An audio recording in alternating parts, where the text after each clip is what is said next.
Olá, este é o primeiro episódio do Humanamente, um podcast sobre saúde mental e segurança psicológica no ambiente de trabalho. Eu sou João Guilherme Broto, jornalista e cofundador da plataforma de conteúdo A Economia B. Eu estou aqui para mediar uma conversa sobre temas que precisam estar cada vez mais presentes nas organizações, mas que muitas vezes acabam sendo negligenciados. Para isso, eu vou entrevistar 3 referências no assunto. Alessandra Cavalcante, Raquel Goldgrob e Mariana Clark são psicólogas e têm uma sólida trajetória em posições de RH e consultoria, com passagens por empresas de grande porte, nacionais e internacionais, além de consultorias globais de capital humano. Neste primeiro episódio, vamos entender por que tanto tem se falado em saúde mental. Afinal, por que precisamos falar sobre segurança psicológica no meio corporativo? Como as lideranças devem lidar com essa questão? Quais são os impactos e desafios que envolvem a saúde mental e as relações profissionais? É sobre isso e muito mais que eu converso agora com Alessandra, Mariana e Raquel. Um bom aprendizado para você.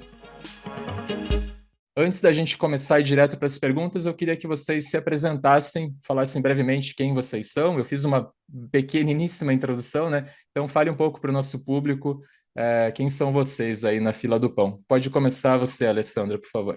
Olá, prazer estar aqui falando sobre esse tema, que é um tema que, enfim, né, está ali no nosso DNA. Eu sou psicóloga, você já falou, tenho aí uma carreira de mais de 25 anos, lidando com pessoas em diferentes contextos, culturas, sócia e cofundadora da Go Human. Perfeito.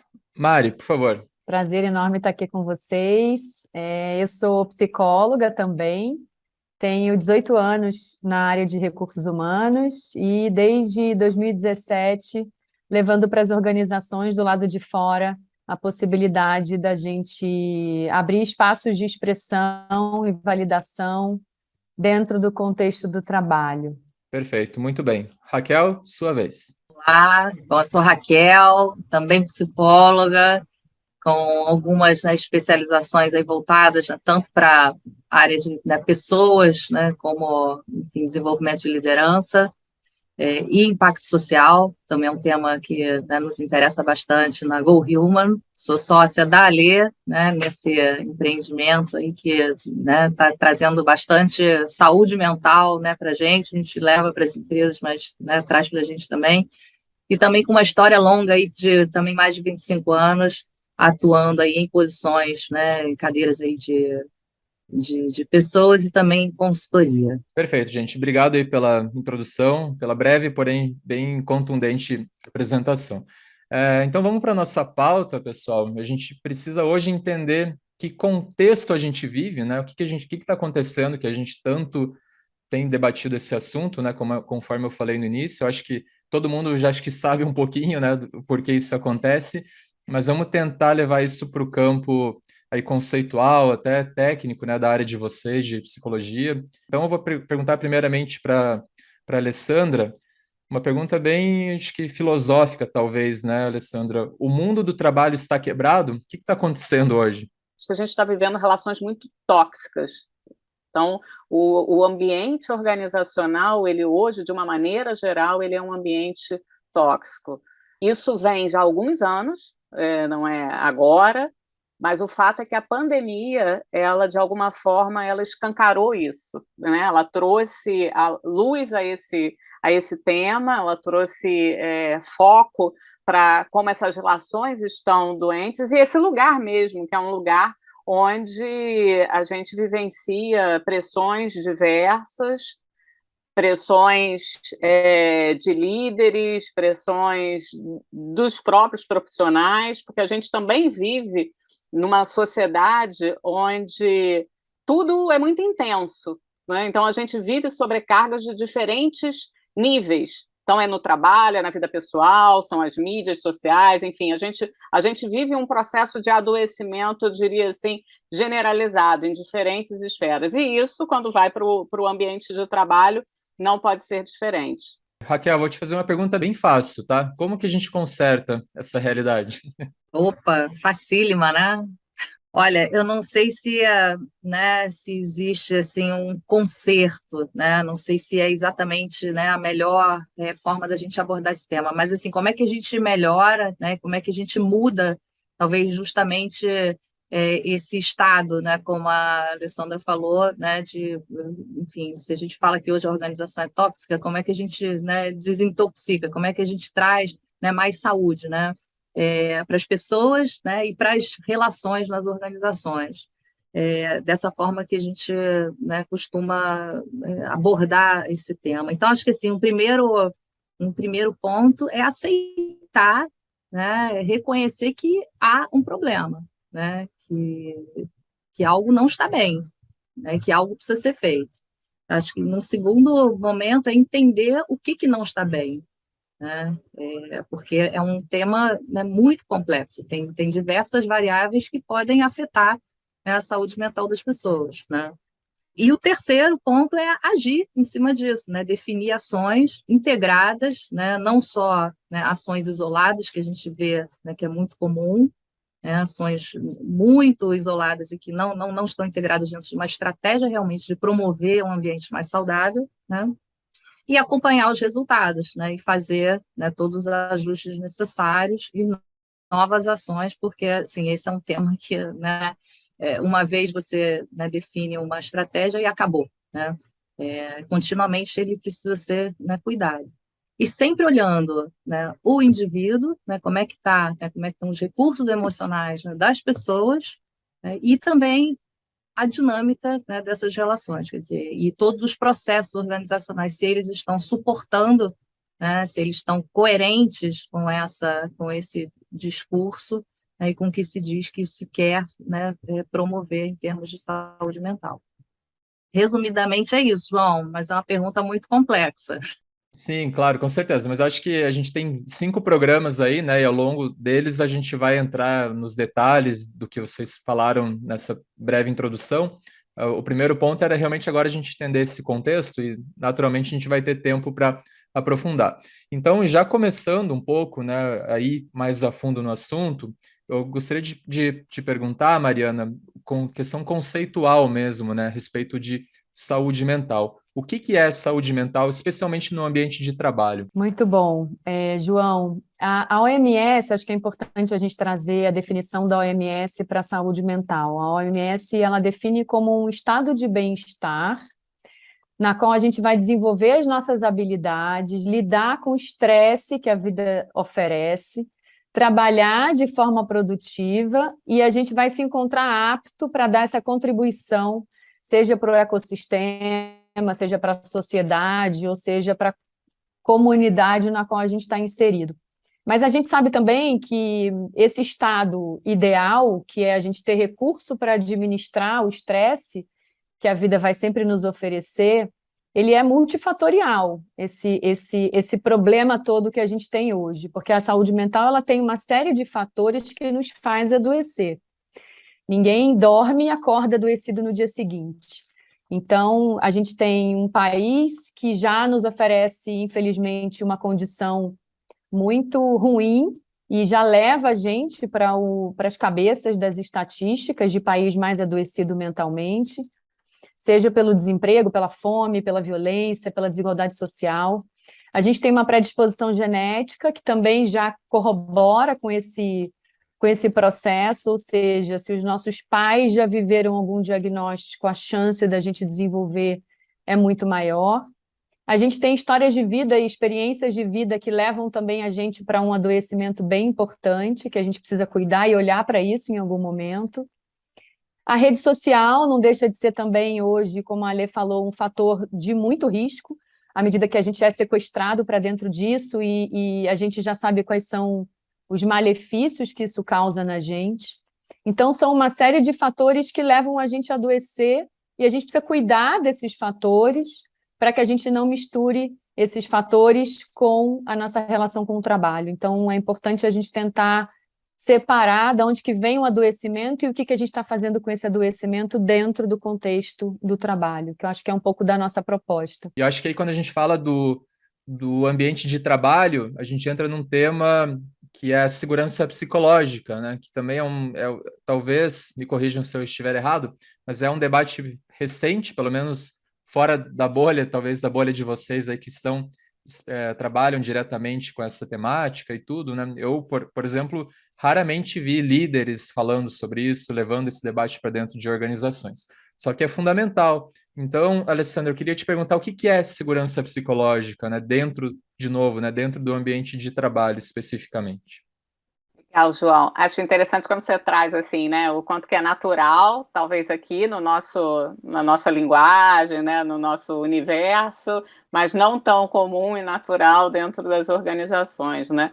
E aí, se a gente, de tudo que a gente está construindo aqui, né, dessa linha de raciocínio, o quão necessário isso se torna, mais ainda, né? Porque a gente vem de ambiente tóxico, de adoecimento, e a gente não cria esse ambiente onde as pessoas possam ser elas mesmas, você viver relações de autenticidade, porque segurança psicológica é sobre isso, é sobre dinâmica das relações, é como esse ambiente ele vai estar assegurando, né, preparando, respaldando que as pessoas possam contribuir, sintam-se incluídas, possam aprender sem medo de serem julgadas, punidas, rotuladas, enfim, tudo aquilo que a gente percebe como a caracterização desse ambiente tóxico, é um ambiente onde as pessoas têm medo, né? O medo, ele é uma das principais barreiras da segurança psicológica, e o medo, ele é óbvio que a gente tem lá o medo que nos preserva da integridade física é uma coisa, agora o medo que nos coloca marginal, né, o tempo todo de será que eu vou falar, será que eu vou fazer uma pergunta, será que eu posso realmente desafiar aqui no contexto, isso ele é algo que vai adoecendo, né, ele contribui para que as pessoas não se sintam confortáveis no ambiente. Então, segurança psicológica, muito, muito em linhas gerais, vai falar sobre isso. É sobre isso que a gente acredita que seja necessário cada vez mais criar esses espaços, né? Para que acordos sejam estabelecidos, para que as pessoas possam viver ambientes mais saudáveis. Eu li um livro recentemente das organizações Teal, né? O livro é Reinventando as Organizações. E em determinado momento, o autor fala, o Frederic Laloux, que a gente se acostumou a usar máscara, né, dentro das empresas. Então, a gente não consegue ser de fato quem a gente é, e acho que é justamente por causa de pontos como esse que você falou, né? A gente tem medo, né? Porque você não sabe como falar algo para um chefe, para um líder, algo que de repente ele não vai gostar e como que ele vai reagir diante disso, né? Então tem muitas pequenas, não tão pequenas, né, nuances aí nessa questão. Você quer complementar algo, Ale, por favor? Só para. Porque eu acho que é interessante essa sua fala quando você traz o Lalu, né? E a gente tem outros autores que a gente segue, pesquisadores, enfim. E um outro tema que é fundamental para essa questão da construção da segurança psicológica é a gente aceitar, né? Ou pelo menos não punir, mas recompensar a vulnerabilidade. Acho que é isso que a gente está falando, né? O quanto que é importante também criar esse espaço, porque é só assim que a gente vai trabalhar a autenticidade, né? Só assim, você aceitando o outro dentro do universo complexo que o outro vive, né? Enfim, não existe perfeição. Mas para isso, você também precisa criar esse ambiente onde as pessoas possam efetivamente se expor. Então, só para complementar, que eu acho que esse é um tema importante e essencial nesse trabalho. E quando a gente fala disso, Raquel, eu acho que tem muito a ver com até algo que vocês falam, né, quando a gente conversa aqui em off, em adotar uma abordagem preventiva e integrativa, né? Acho que esse é um caminho para organizações, para líderes que estão tentando lidar com essa questão. Então, eu queria que você explicasse um pouco como seria, o que é essa abordagem preventiva e integrativa, por favor. Na nossa visão, né, não adianta a gente atuar somente, né, no sintoma, né, que a gente, né, por exemplo, né, a gente vê muito comumente as organizações oferecerem atendimento psicoterápico, né, para os seus funcionários. Legal, né?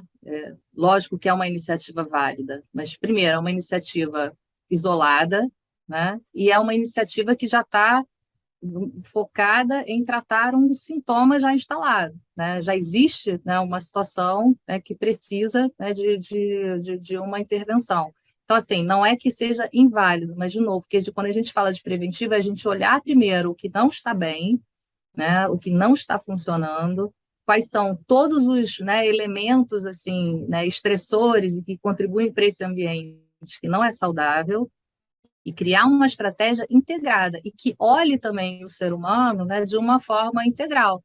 A gente sempre fala disso, existem diversas dimensões, existem vários modelos, né, que falam desse bem-estar, né? Hoje a gente ouve muito falar, né, de felicidade, quer dizer, a gente procura sempre ter um olhar para isso, assim, muito, a gente sabe que é um tema bastante complexo, né, que bem-estar, né, para cada um também, saúde mental, né, são diversos aspectos envolvidos, né, como a Mari, né, já falou também, qual é o nosso entendimento, né, de saúde mental, e precisa olhar, né, o ser humano, quer dizer, a saúde, né, emocional, ela está ligada, né, a uma série, né, de outros temas que também precisam, né, estar em dia e cuidados, né? Então, todas essas dimensões e tratadas, e quando as empresas pensarem, né, numa estratégia, é não pensar somente em tratar, olha, vamos então, se a pessoa tiver um problema, a gente vai atender, né? Ou criar um serviço de atendimento, né, de emergência, por exemplo,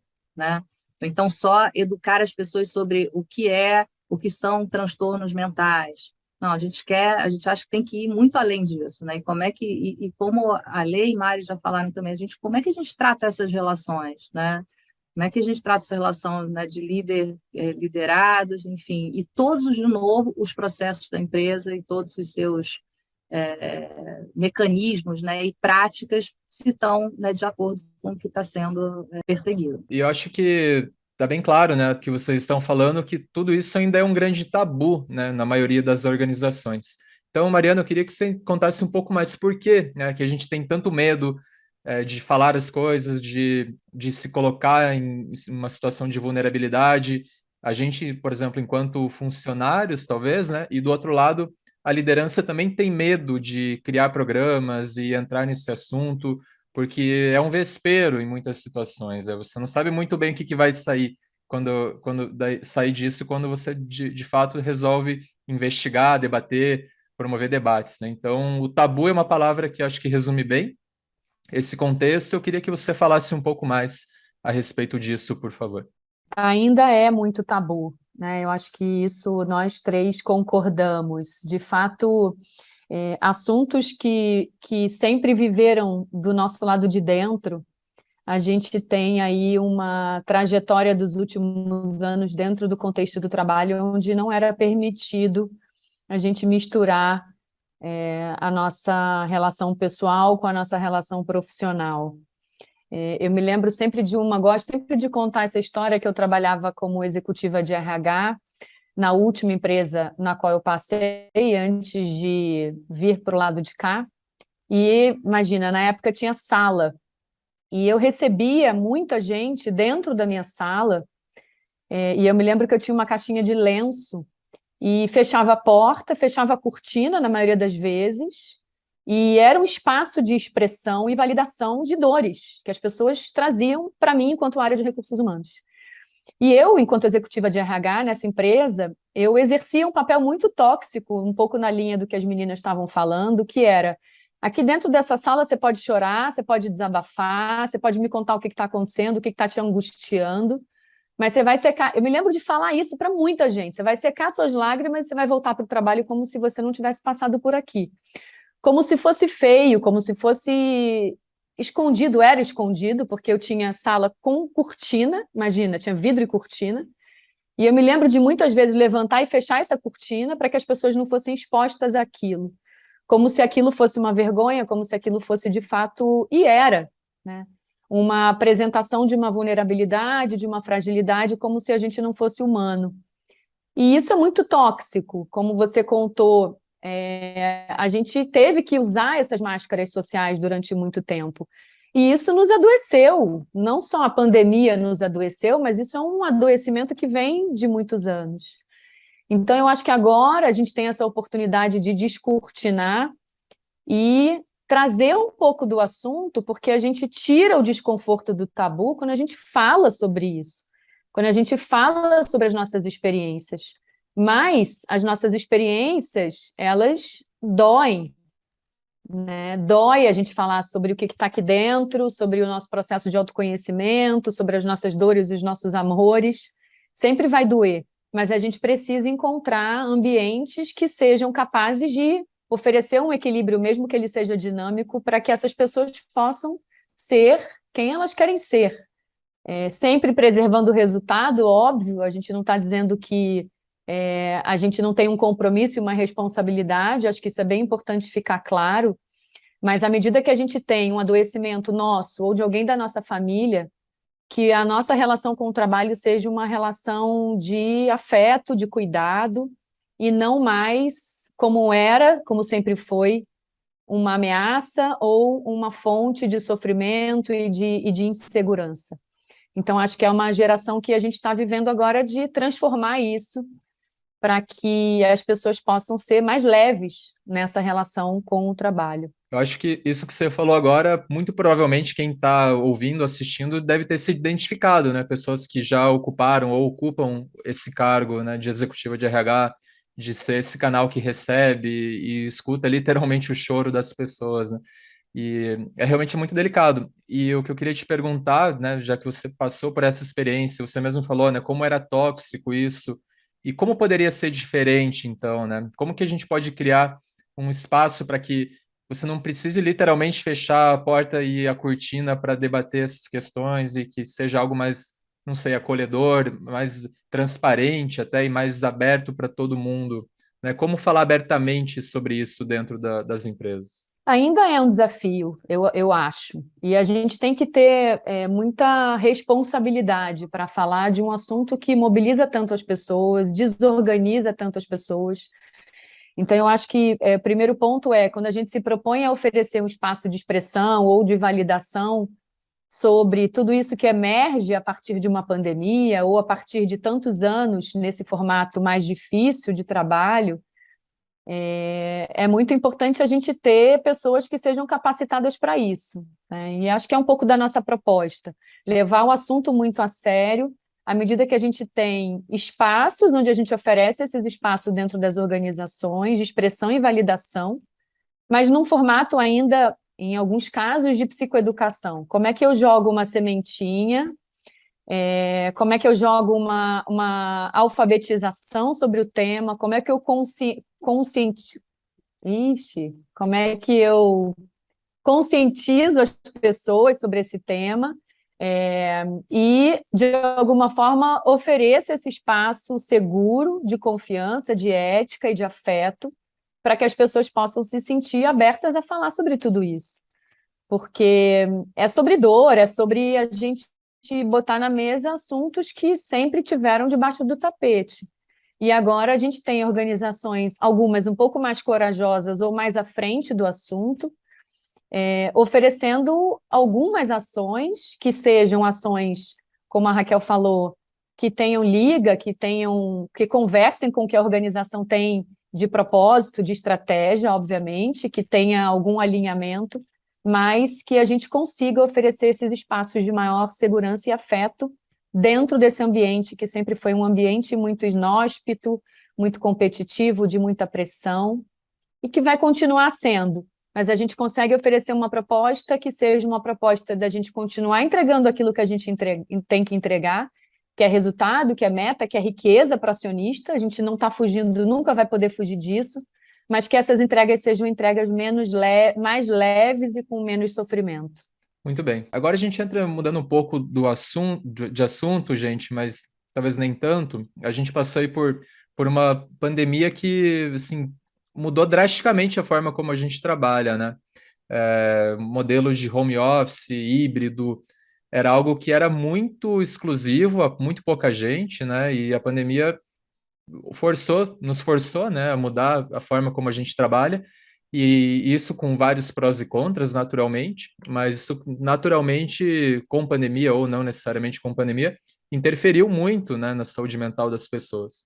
Então, eu queria te perguntar, Alessandra, quais são os impactos, né, dos diferentes formatos de trabalho, por exemplo, presencial, home office, híbrido, com relação à saúde mental. Tem alguma questão que é pior, que é melhor? Não é uma pergunta simples, eu acho, né?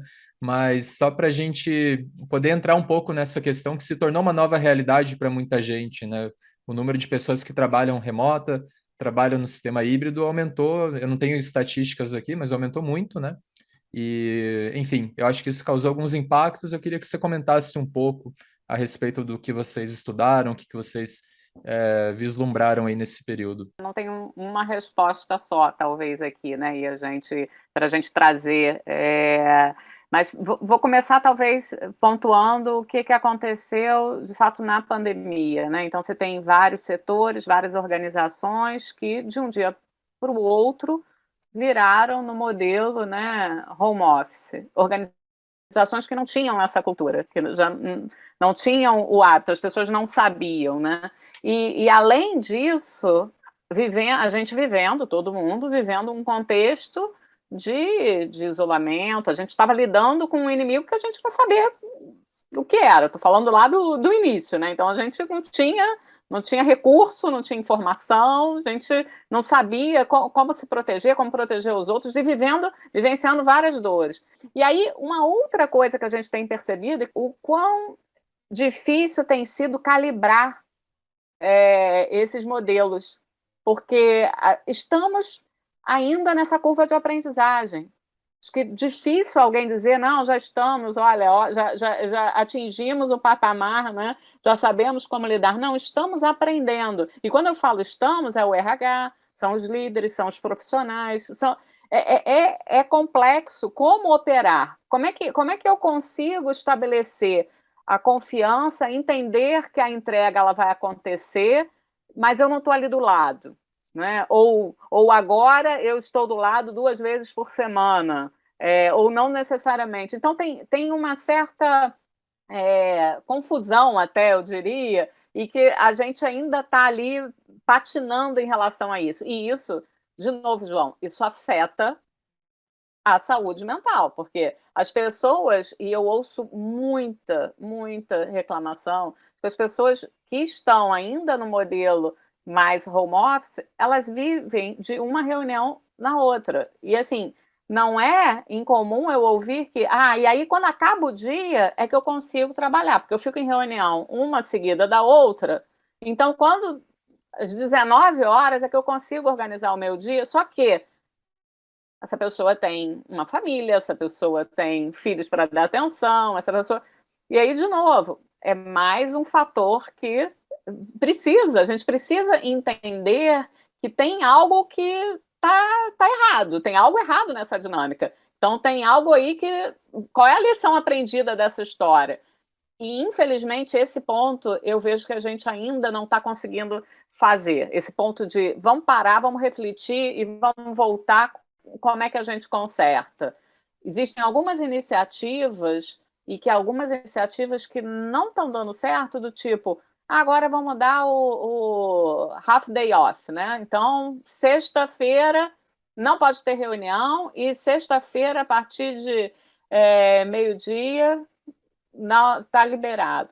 E assim, a gente tem, né, gente, aí marcam, não, vamos marcar de tarde na sexta-feira, porque é quando eu estou livre. Eu falo, mas de tarde na sexta-feira não é quando está o day off? Então, assim, é muito doido o que a gente está vivendo, e eu volto no ponto inicial dessa nossa conversa aqui.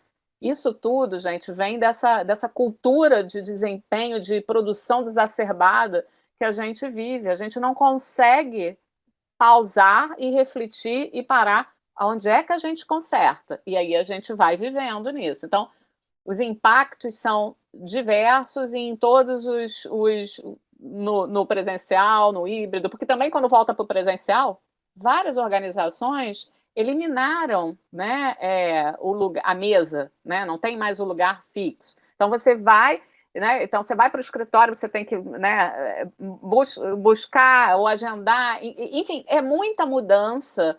E eu fico me perguntando o quanto que a gente investiu para ajudar nesse processo. Eu acho que muito pouco. Acho que a Raquel quer complementar. Sim, porque eu estou pensando aqui em temas que a gente tem falado muito, né? Resumindo tudo que você falou, eu acho que tem duas coisas que, quando a gente vê que dá certo, é quando existe respeito, né, e confiança.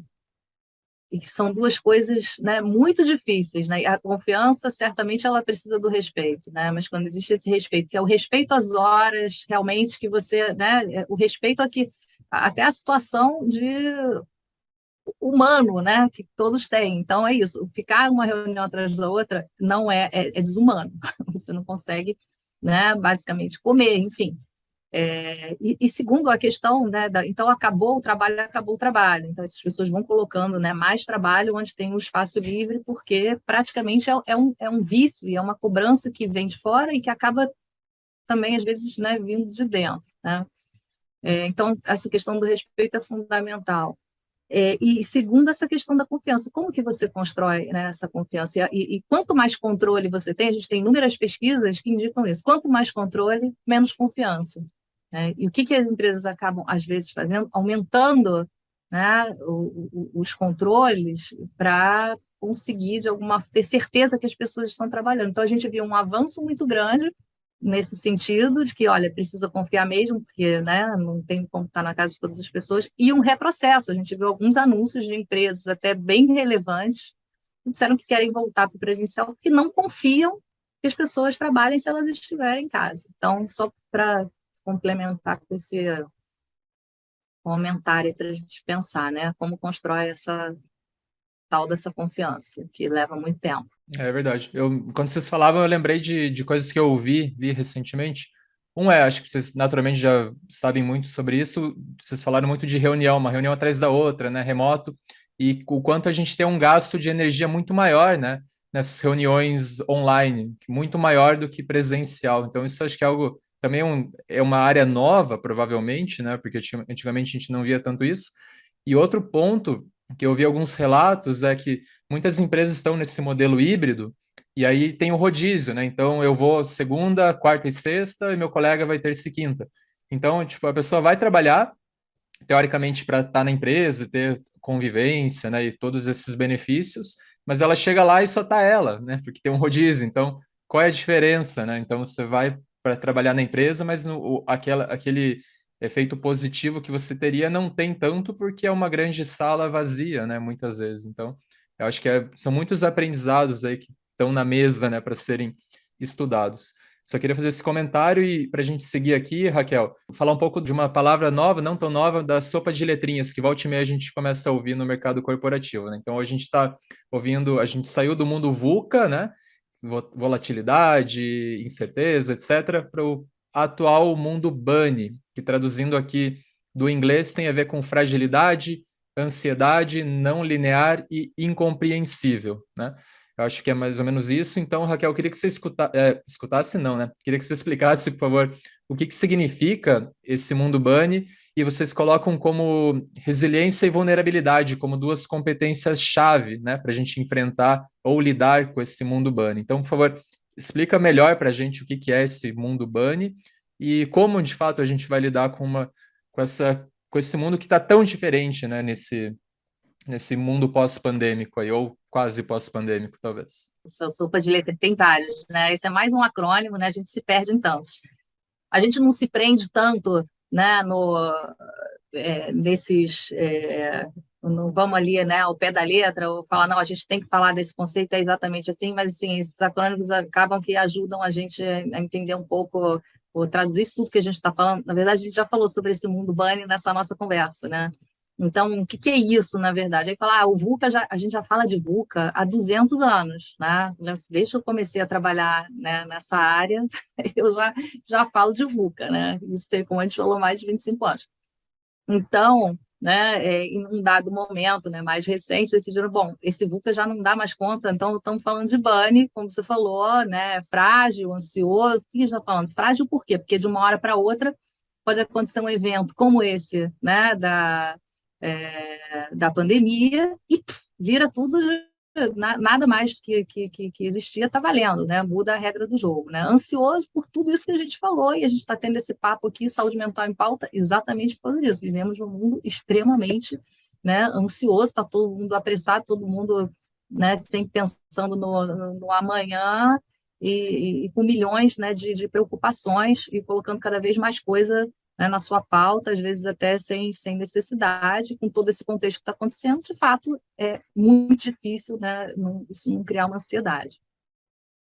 Não linear, porque os eventos realmente agora, né, não seguem mais, né, uma lógica, como a gente está falando, e é um mundo tão complexo que tem várias coisas andando, né, paralelamente, então são muitos eventos, e como que a gente às vezes não consegue nem integrar todos eles, entender, né, todos eles de uma forma, dar algum sentido, né, a tudo isso que está acontecendo, e não compreensível. Por quê? Porque às vezes a gente fica tentando explicar as coisas e não consegue. E aí isso tudo cria essa necessidade da gente ser cada vez mais resiliente, porque a gente sabe que as coisas vão mudar cada vez mais rápido, às vezes é de um dia para o outro, né? A gente define um determinado curso de ação, acorda no dia seguinte, né? Você acorda com uma notícia, né, bombástica que simplesmente, né, joga tudo por água abaixo.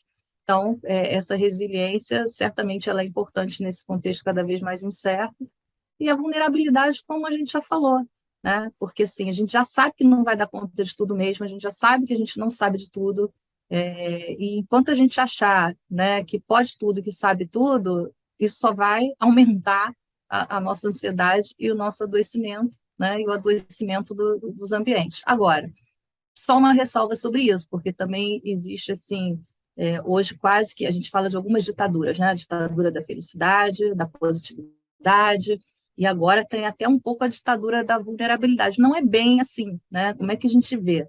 Vulnerabilidade é legal nesse sentido que a gente está falando, a gente reconhecer que a gente é humano, que não sabe tudo, que não tem respostas, né? E até poder compartilhar isso. Mas a gente não está falando de uma exposição, né, desnecessária.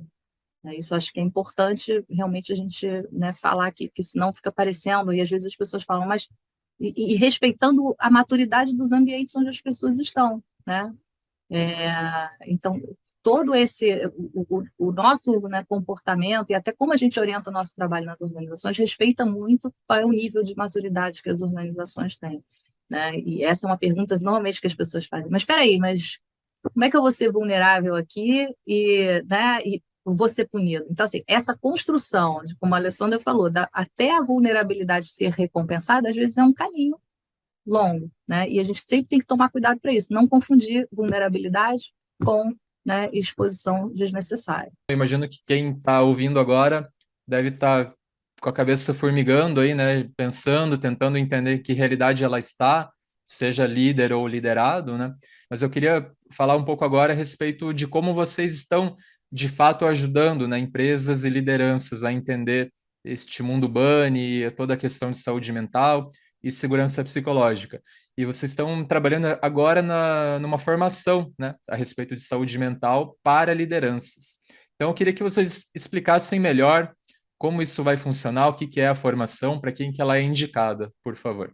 A ideia é que a gente possa oferecer, a princípio, para as áreas de recursos humanos, recursos para que essas áreas sejam guardiães e cuidadores dos seus clientes e dos colaboradores da empresa, né? Quanto maior o número de recursos que a gente puder oferecer enquanto organização, enquanto liderança, maior a capacidade das pessoas de saírem das situações adversas que a gente está sendo colocado, como as meninas falaram, o tempo todo.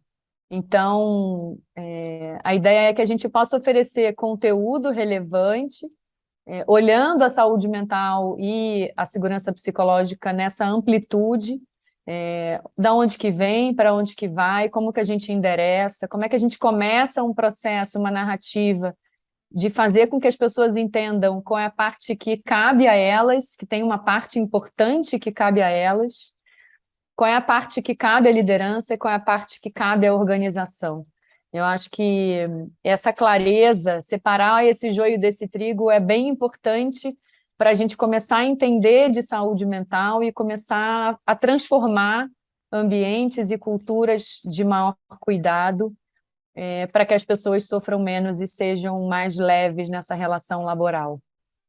Acho que essa é a minha contribuição. Provavelmente as meninas têm outras. Acho que a Mari trouxe, né, exatamente aonde a gente conseguiu chegar aí, né, a gente vem evoluindo, conversando muito sobre o tema, mas talvez o porquê, por que que a gente, né, se deparou, né, nessa história?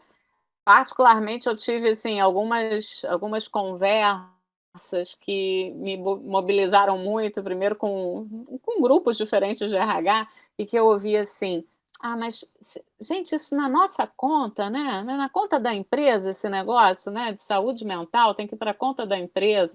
E não foi só, assim, foi até interessante que eu ouvi em diferentes contextos até eu ouvi até com uma pessoa fora do que eu falei assim, isso é bem Brasil, né? Eu ouvi a mesma coisa uma pessoa fora do Brasil também, não, mas será que tudo na empresa? E aí daí vamos trazer isso aqui para dentro, e a gente começou a conversar. Falei assim, gente, olha que coisa, né? Se a gente. Porque isso é uma reação, isso é normal. Eu não sei lidar com aquilo, então é melhor colocar isso bem longe, né? Porque aí eu fico protegido. Só que não é assim, né? É quase que aquela metáfora de coloca embaixo do tapete. Porque o problema ele já está lá, né? O elefante ele já está na sala, ele está lá o tempo todo. Então, será que a gente, foi essa, a nossa motivação foi, como é que a gente ajuda esse grupo primeiro de RH que já estão expostos a esse tema todo dia, e mais ainda agora, né? Nessa pós ou quase pós-pandemia, e com o burnout sendo agora doença ocupacional. Como é que a gente amplia, que a Mari trouxe muito bem, ajuda a ampliar esse repertório? É como saber lidar, porque o fato é, a questão ela é complexa, ainda tem muito tabu. E então a nossa proposta, a nossa humilde proposta é tentar ajudar a ampliar um pouco esse olhar, né? Talvez a pergunta não seja o porquê que isso está nessa conta, seja assim, como é que a gente consegue voltar e criar ambientes melhores para que isso não seja tão comum, tão recorrente na minha organização. Esse é um dos porquês. Só acrescentando, né, o como, que eu acho que é uma coisa que também a gente debateu bastante, e justamente porque a gente viveu muito, né, nessa cadeira também, né, é, de quem talvez tenha que trazer, né, essas soluções, ou, né, como a Mari falou, né, cuidar, né, e como a gente está falando que todo mundo é responsável por isso, mas, né, a gente está trazendo primeiro essa proposta, né, para o RH. A gente quer trazer uma forma de trabalhar os temas de uma forma muito prática também, em cima de casos práticos. Então, a gente não quer ficar só na teoria. Então, a gente, logicamente, né, acho que tem que passar pela psicoeducação, né, como a Mari já falou. A gente tem que falar, né, desses temas, né, que são centrais aí para criar, vamos dizer, uma referência, né, única, né, para que a gente entenda do que a gente está falando. Mas a gente precisa trabalhar em cima de casos práticos, né? E entender, a gente quer passar pelos conceitos e discutir com os grupos que vão estar com a gente, né? Quais são, então, esses gatilhos, no, digamos, organizacionais, né? O que pode, né, atrapalhar aí, né, quais são esses detratores aí de saúde mental e quais são as ferramentas, como lidar com isso. E isso muito em cima de casos práticos. Então, isso eu acho que é importante, porque a gente acredita que até que é assim, né, um diferencial dessa nossa abordagem, e que não tem resposta única, né? Não existe, assim, não existe mesmo, não existe uma resposta única, mas debatendo casos práticos, cada um colocando a sua perspectiva, trazendo a sua experiência, certamente, né, todo mundo ganha e amplia aí esse repertório, como, né, Maria e Lê já falaram. Perfeito, muito bem. E além da formação, né, pelo que a gente já conversou, uma formação bem completa, de 30 horas, então não é aquela palestra de 1 hora de introdução ao tema, etc. Porém, o tema é muito interessante, eu acho que nesse momento pode ter muita gente talvez interessada em levar a pauta, né, da saúde mental, da segurança psicológica, etc., para dentro da empresa, para uma conversa com o time, de uma forma talvez mais reduzida. A empresa, o líder pode contratar, de repente, uma palestra de 1 hora, um workshop de um dia, quem quiser levar esse debate para dentro da organização, dessa forma light, vamos chamar assim, talvez. Dá para fazer isso já? A resposta é sim, dá para fazer. Uma sensibilização que é algo, às vezes, bem comum e até interessante. Se a sua organização não tem essa cultura, ainda não está no tema, começa com uma sensibilização, rodas de conversa, enfim, a gente pode fazer, customizar, vamos dizer assim, né, para preparar o terreno, e lá na frente é até uma possibilidade de fazer a formação exclusivamente em algumas organizações, para o meu público interno, algo bem específico. A gente está chegando ao fim agora, pessoal. Eu queria perguntar se vocês querem comentar, fazer algum comentário extra, uma palavra final, para a gente encerrar este primeiro episódio. Eu quero agradecer, o papo fluiu bem aqui, a gente foi falando, né, enfim, de uma maneira super, super espontânea, e convidar vocês para conhecer mais, refletir mais sobre esse tema, estar mais atento, se auto-perceber, né, dentro desse processo, que é sobre isso, né, sobre o quanto que a gente dedica atenção, se acolhe, e vem com a gente, que eu acho que vai ser bem bacana. Bom, primeiro também agradecer a parceria, João, aí nosso mentor na mídia, agradecer as meninas pela parceria também, tenho uma maior admiração pelo trabalho da Go Human, e eu acho que a nossa parceria é uma parceria de muito sucesso, porque tem muito alinhamento, né, de pensamento, de trabalho e tudo mais. Mas acho importante enfim, uma coisa que me lembrei aqui, que eu até anotei, eu me lembro que uma época a gente falava muito no contexto do trabalho sobre motivação. Como é que a gente motiva as pessoas? A gente passou de pesquisa de clima para pesquisa de engajamento. Quais são os engajamentos que as pessoas mais colocam a sua energia? E talvez, assim como a motivação e o engajamento, a saúde mental a gente não pode tratar em bloco, a gente não pode tratar no coletivo, a gente tem que tratar de fato no individual. E eu acho que esse também pode ser um caminho importante da gente começar pela área de recursos humanos, que é uma área cuidadora, né? Cuidando de quem cuida, cuidando de quem é veículo para essa prevenção. E então eu acho que a saúde mental é um assunto muito sério que a gente tem que tratar com muito respeito, porque diz respeito a assuntos muito delicados e muito difíceis, e a gente está estudando e levando os temas, os módulos da formação com muita seriedade para que a gente possa, de fato, levar uma proposta séria para o mercado. Muito bem. Bom, acho que estamos todas assim, né, gratas aqui e felizes, né, com essa possibilidade, né? Eu particularmente, porque, né, já passei vários momentos com pouca saúde mental, né, em alguns momentos da minha carreira. Então, assim, é realmente uma satisfação. Trabalhar com esse tema, né, e dois, me sentir tão bem hoje no lugar que eu estou, né, e com uma escolha que eu fiz e que foi muito também pela minha saúde mental. Então, acho que queria deixar mais esse depoimento mesmo, né? Cada um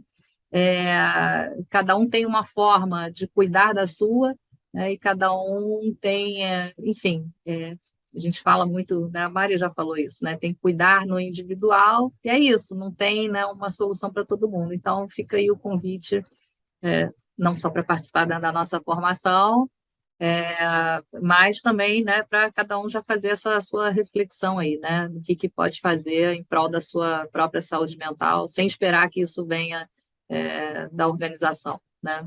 Adorei a conversa, né? Como vocês falaram, acho que fluiu bem. A gente conseguiu cobrir bastante assuntos aí bem interessantes. Acho que todo mundo que ouviu, prestando atenção, vai ficar com bastante coisa para refletir, né? Vai poder, mesmo já nessa conversa introdutória, quem sabe já levar um debate para dentro da empresa em que trabalha. Acho que esse é um ponto de partida importante. E lembrando que a gente está no primeiro episódio, né? A gente vai ter mais 4 episódios em que a gente vai falar sobre. Peraí, deixa eu pegar minha colinha aqui que me fugiu. O próximo episódio a gente vai falar sobre autoconhecimento, né? Como ponto de partida para a autorregulação emocional. E depois a gente vai falar sobre transtornos mentais, causas, sintomas e como lidar, um olhar multidisciplinar. Depois a gente vai falar sobre gatilhos organizacionais, né, que tem a ver com os impactos da cultura e ambiente das organizações na saúde mental. E por fim, ferramentas, né, procurando dar dicas práticas aí para o pessoal poder navegar bem por essa pauta que é tão importante, tão necessária. Queria novamente agradecer vocês, Alessandra, Mariana, Raquel, foi muito legal, eu aprendi muito. Como jornalista, para mim é sempre bom ter esse contato, porque eu consigo aprender bastante coisa e me ajuda a contar e ampliar essas histórias, né? Então, para nós isso é bem importante. E muito obrigado, e a gente se vê no próximo programa.